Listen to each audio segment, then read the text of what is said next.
Welcome back to my channel. आज मैं आपको कॉलेज के बारे में कुछ फैक्ट्स या बातें बताऊंगी जो आपको कॉलेज आने से पहले पता होनी चाहिए, जो मुझे पहले बिल्कुल नहीं पता थी, पर टाइम के साथ साथ मुझे भी पता चली, तो मैं आज आप सबको वही सारी बातें बताने जा रही हूँ। फर्स्ट आपको कॉलेज के बारे में बताती हूँ।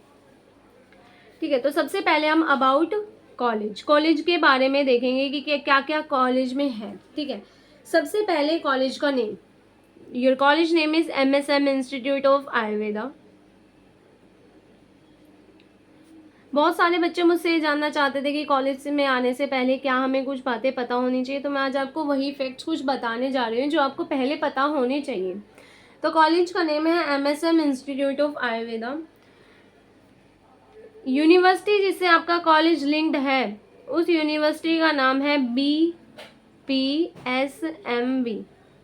Okay, this is your university name. उसके बाद अभी तक जैसे क्या होता था कि 75 स्टूडेंट्स का एडमिशन होता था काउंसलिंग के थ्रू। सिर्फ 75 स्टूडेंट्स ही एनरोल कर सकते थे, बट पता नहीं इस ईयर से या फिर नेक्स्ट ईयर से 100 स्टूडेंट जो है वो हमारे कॉलेज में एंटर होंगे through counselling. Okay, so best facility is that. Second thing, हमारे कॉलेज में नेक्स्ट 1 to 2 ईयर्स में PG भी इंट्रोड्यूस हो जाएगा। नेक्स्ट 1 to 2 ईयर्स में आपको PG भी इंट्रोड्यूस करवा दिया जाएगा कॉलेज में। ठीक है, अब कॉलेज के बारे में एक सबसे अच्छी फैक्ट बताती हूँ मैं आपको, जो यहाँ पे प्रोवाइडेड होता है, जो मुझे नहीं पता था, दैट इज बस फैसिलिटी। बस फैसिलिटी में क्या है, एक्चुअली रोडवेज बस जो चलती हैं, अगर आप नियर बाय एरिया से बिलोंग करते हो कॉलेज के, लाइक पानीपत, सोनीपत, लाइक गोहाना, ठीक है, अगर आप इन सारी एरिया से, इससे भी कोई आसपास हो थोड़ा, अगर आप इन सब से एरिया से बिलोंग करते हैं, तो वहाँ पर आपको हॉस्टल लेने की ज़रूरत नहीं है। अगर आप चाहें तो आप हॉस्टल ले सकते हैं, there is no boundation, but आपको हॉस्टल लेने की ज़रूरत नहीं है। मैंने पहले हॉस्टल लिया था क्योंकि उस टाइम मुझे फैसिलिटीज़ नहीं पता थी। क्या होता है यहाँ पर, रोडवेज बस चलती हैं जो मेन, जैसे I am basically belonging from Panipat, तो पानीपत से रोडवेज बस जाती है जो हमारे कॉलेज में अप्रॉक्सीमेटली 9 o'clock हमें उतार देती है। अब आप पूछेंगे कि हॉस्टल्स में भी फीस लगती है हमारी, और इसमें भी हमें किराया तो देना ही पड़ता है, लेकिन नहीं, यहाँ पर आपका बस पास बनता है जो गवर्नमेंट की तरफ से होता है, जो बिल्कुल फ्री ऑफ कॉस्ट बनता है। इसका मतलब आप फ्री ऑफ कॉस्ट आ जा सकते हो डेली अपना। तो इसलिए अगर आप नहीं चाहते कि आप हॉस्टल लो, तो आप हॉस्टल अवॉइड कर सकते हो अगर आप इन जगह से बिलोंग करते हो। ओके, तो नेक्स्ट बात करते हैं सबसे मेन टॉपिक की, that is your hostel. Hostel के बारे में बहुत ज़्यादा बच्चे मुझसे पूछ रहे थे। ठीक है, फीस सबसे पहले मेन। देखिए, मैं हर एक की फ़ीस अप्रॉक्सीमेटली बता सकती हूँ, क्योंकि प्रॉपर फीस तो मुझे भी याद नहीं है, बट मैं आपको एक रेंज दे सकती हूँ कि इतनी फ़ीस जाती है। हाँ, कॉलेज की फ़ीस अप्रॉक्सीमेटली कुछ 70,000 है पर ईयर। ठीक है, और हॉस्टल की फ़ीस जो है वो अप्रॉक्सीमेटली 30,000 लगा लीजिए आप लोग। 30,000 जो होती है वो 6 मंथ्स की होती है। देखिए, हर उसमें बढ़ती है ये फीस। ठीक है, अब जब हमने स्टार्टिंग में एडमिशन लिया था तो कुछ इससे कम थी, फिर उसके बाद थोड़ी बढ़ गई थी, शायद उसमें 2,000 का इंक्रीमेंट आया था। तो अब अगर आप एडमिशन लेने जाएंगे तो क्या पता उसमें और इंक्रीमेंट आ जाए, मुझे नहीं पता, बट मैंने आपको एक रेंज दी है कि 30,000 फीस है, वो 6 मंथ्स के लिए है, जिसमें आपका हॉस्टल इंक्लूडेड होता है, मतलब हॉस्टल का आपका जो रूम है वो इंक्लूडेड होता है, आपकी मेस इंक्लूडेड होती है। ठीक है, हॉस्टल के रूम का जो टूर है वो मैंने आपको शॉर्ट वीडियोस में दिया है, प्लीज़ आप वहाँ पे जाके देख सकते हैं कि कैसे रूम्स अवेलेबल हैं।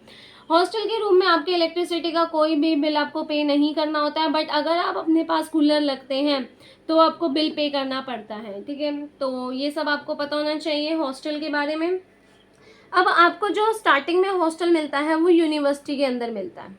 ठीक है, अब यूनिवर्सिटी की कुछ फैसिलिटीज़ बताती हूँ मैं आपको, जो आपको वहाँ पे अवेलेबल होंगी। ठीक है, नंबर 1 फैसिलिटी, आपको वहाँ पे जिम अवेलेबल होगा। आप मानोगे नहीं, जिम की फीस कितनी है, per month only 200 rupees,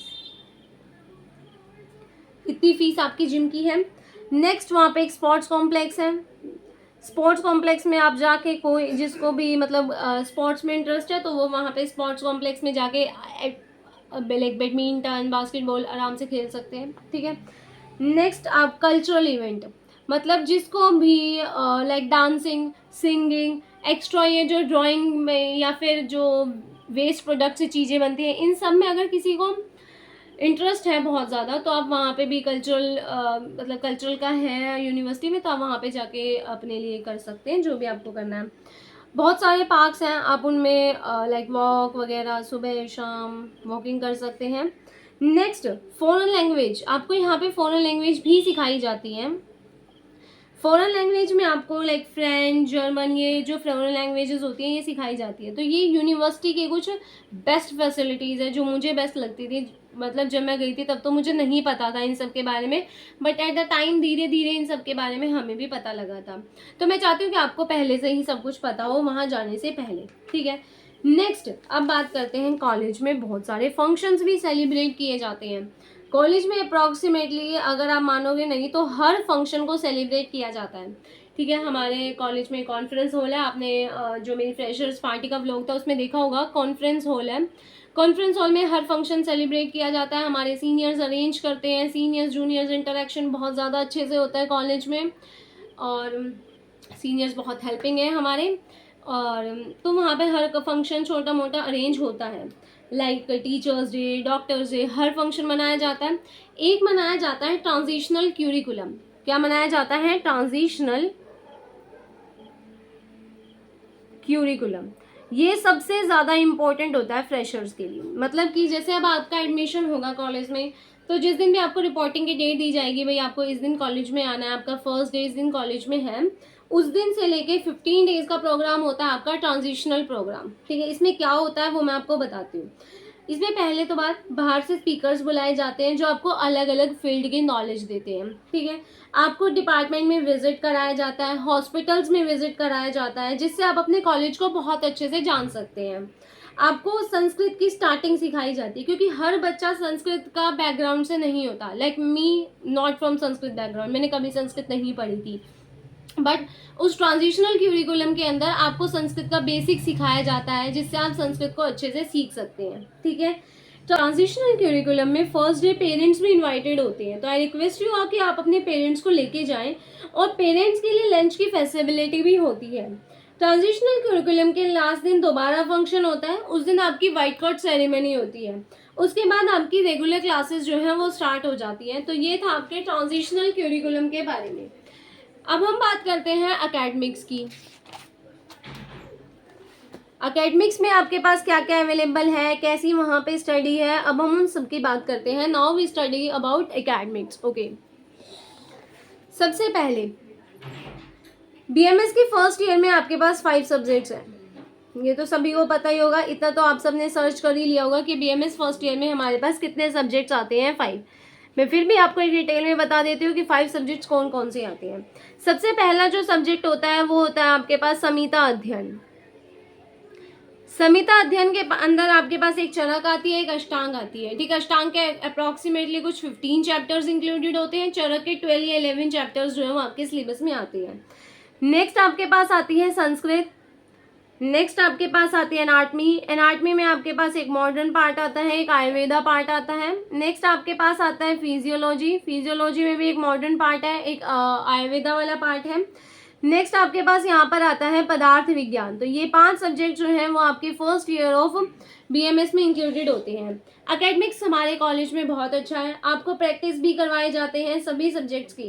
anatomy, जैसे जब टीचर एनाटमी पढ़ाती है तो वो आपको मॉडल्स के थ्रू हर टॉपिक को समझाती है। उसके बाद प्रैक्टिकल्स में आपको उसका स्पेसिमन दिया जाता है, आप उस स्पेसिमन को देखते हैं, जो क्लास में मैम ने करवाया आप उसको स्पेसिमन के अंदर फाइंड आउट करते हैं। देन मैम आपसे क्वेश्चंस पूछती है, क्योंकि वाइवा होता है तो वाइवा में आपके क्वेश्चंस आते हैं, स्पॉटिंग होती है वाइवा के अंदर। हमारे कॉलेज में बहुत सारे बच्चे ऐसे हैं जो पीजी में सिलेक्ट होते हैं, मतलब जो रेशियो है पीजी में सिलेक्ट होने का वो बहुत ही अच्छा है। हर सब्जेक्ट्स के आपके प्रैक्टिकल्स होते हैं, लाइक संहिता अध्ययन, संस्कृत, एनाटमी, फिजियो, पदार्थ, हर एक का आपको फाइल्स बनवाई जाएंगी, हर एक के आपके प्रैक्टिकल्स लगते हैं। अब मैं आपको यहाँ पर एक स्पेशल पॉइंट देती हूँ। जब आपकी क्लासेस स्टार्ट हो जाएं तो उसके बाद आप तभी से पढ़ना स्टार्ट कर देना, मतलब जिसे जितना डेली क्लास में आपको कराया जाए आप उसको डेली आगे करना। लाइक अगर आपको एक श्लोक याद करने के लिए दिया जाता है तो मेक श्योर दैट कि आप उस एक श्लोक को याद करके जाएं, क्योंकि आप ये सोचेंगे कि मैं बाद में पढ़ूंगी और आपको पता भी नहीं चलता है कि कब आपके एग्जाम्स आ जाते हैं। कॉलेज में आपको ये नहीं पता चलता कब एग्जाम है, कब वाइवा है। एक्चुअली मतलब हफ्ते पहले आपको बताया जाएगा कि आज आपके एग्जाम्स हैं, इस दिन आपके एग्जाम्स हैं, इस दिन आपका एनाटॉमी का वाइवा है। तो ये सब आपको हफ्ते पहले ही बताया जाता है। तो इसलिए हमेशा पहले से ही अपनी थोड़ी तैयारी रखें। फर्स्टली आपके पीरियडिक टेस्ट होते हैं जो 15 मार्क्स के होते हैं फॉर ईच सब्जेक्ट। उसके बाद आपके मिड टर्म टेस्ट होते हैं जो अप्रॉक्सीमेटली 80 to 100 मार्क्स के होते हैं, ठीक है। ओके, नाउ मैं मेन बात ये है कि मैं आपसे क्वेश्चन करना चाहती हूँ यहाँ पे कि आपकी क्लासेस में अभी अप्रॉक्सीमेटली 1 to 1.5 मंथ तो है, ठीक है। तो मैं आपसे ये पूछना चाहती हूँ कि क्या आप मुझसे पढ़ना चाहते हो। लाइक स्टार्टिंग में कंसेप्ट क्लियर करते हुए मैं आपको सारे टॉपिक पढ़ा सकती हूँ। लाइक जो स्टार्टिंग के टॉपिक्स होंगे वो मैं आपको पढ़ा सकती हूँ। आप अभी वन टू ये लगा लीजिए 1 से 1.5 महीना है आपके अभी कॉलेज स्टार्ट होने में। अभी तो काउंसलिंग चल रही है जैसे, तो अभी 1 से 1.5 महीना है आपके कॉलेज स्टार्ट होने में। तो मैं आपको क्लासेस दे सकती हूँ, आपको सारे कंसेप्ट मेन टॉपिक पहले से ही आप मेरी क्लासेस से याद कर सकते हो। अगर आप पढ़ना चाहते हो तो प्लीज़ मेरे नीचे जो मैंने आपको चैनल का लिंक दिया है उसको सब्सक्राइब कीजिए और कमेंट में मुझे बता दीजिए कि ताकि मैं आपके लिए हर टॉपिक के वीडियो विद शॉर्ट ट्रिक्स बनाऊंगी, जिससे आपको आगे जाके क्लास में कंसेप्ट समझने में दिक्कत ना हो, आपका ऐसा ना लगे कि हमारे लिए बिल्कुल नया है। और फर्स्ट थिंग मैं आपको ये क्लियर कर देती हूँ कि मैं बहुत अच्छे से पढ़ा सकती हूँ, क्योंकि मैंने बहुत सारी शॉर्ट ट्रिक्स जो है वो अपने लिए जनरेट की थी। क्योंकि एकदम से हर चीज़ याद नहीं होती। लाइक संस्कृत में शब्द रूप हैं, धातु रूप हैं, आप उनको एज इट इज़ याद नहीं कर सकते जब तक आपके पास ट्रिक्स नहीं अवेलेबल होंगी। तो मैं आपको ट्रिक्स दे सकती हूँ, तो प्लीज़ मुझे बताइए।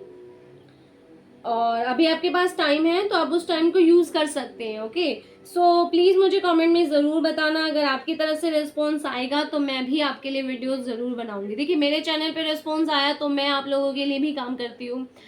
अगर आप लोग ही रिस्पॉन्स नहीं देंगे तो फिर मैं कैसे रिस्पॉन्स दूंगी। तो दैट्स वाई। ओके, तो कॉलेज के बारे में जो भी ज़रूरी बातें मुझे लगी मैंने आपको वो सारी आज बताई। और आप कुछ पूछना चाहते हैं तो आप कमेंट में पूछ सकते हैं। एंड ऑल्सो अगर आपको मेरी वीडियो अच्छी लगी तो please hit the like button and please subscribe my channel. तो मुझे यही बताना था आपको कॉलेज के बारे में, क्योंकि बहुत सारे कमेंट्स आए थे मेरे पास कि ये हमें कॉलेज जाने से पहले क्या कुछ पता होना चाहिए। ऑब्वियसली मुझे भी लगता है कि पता होना चाहिए, क्योंकि जब मैं गई थी तो मेरे लिए बिल्कुल नया था वहाँ पे। लाइक मुझे कोई गाइडेंस नहीं थी, मुझे नहीं पता था क्या होता है क्या नहीं होता है। तो मैंने आपको उसकी गाइडेंस थोड़ी देने की कोशिश की है। और आई होप मैं नेक्स्ट वीडियो बनाऊंगी मेरे पर्सनल एक्सपीरियंस कैसे रहे कॉलेज के अंदर। देखो, मुझे 7 मंथ्स हो गए हैं कॉलेज के अंदर, तो मेरे क्या क्या एक्सपीरियंस रहे कॉलेज में, मैंने क्या सीखा, क्या अच्छा था क्या बुरा था, उसके ऊपर भी नेक्स्ट वीडियो बनेगी। और अगर आप मुझसे पढ़ना चाहते हैं तो प्लीज़ आप मुझे कमेंट में बताइए, ताकि मैं आप लोगों के लिए वीडियोस डाल सकूँ। और मैं आपको प्रॉमिस करती हूँ कि आपको जो वीडियोस मिलेंगी वो बहुत ही एक ईजी कंसेप्ट में मिलेंगी। बहुत मतलब इतनी सिंप्लीफाइड होंगी कि आपको आयुर्वेदा को याद करने में कोई मुश्किल नहीं होगी। So that's all, thank you so much.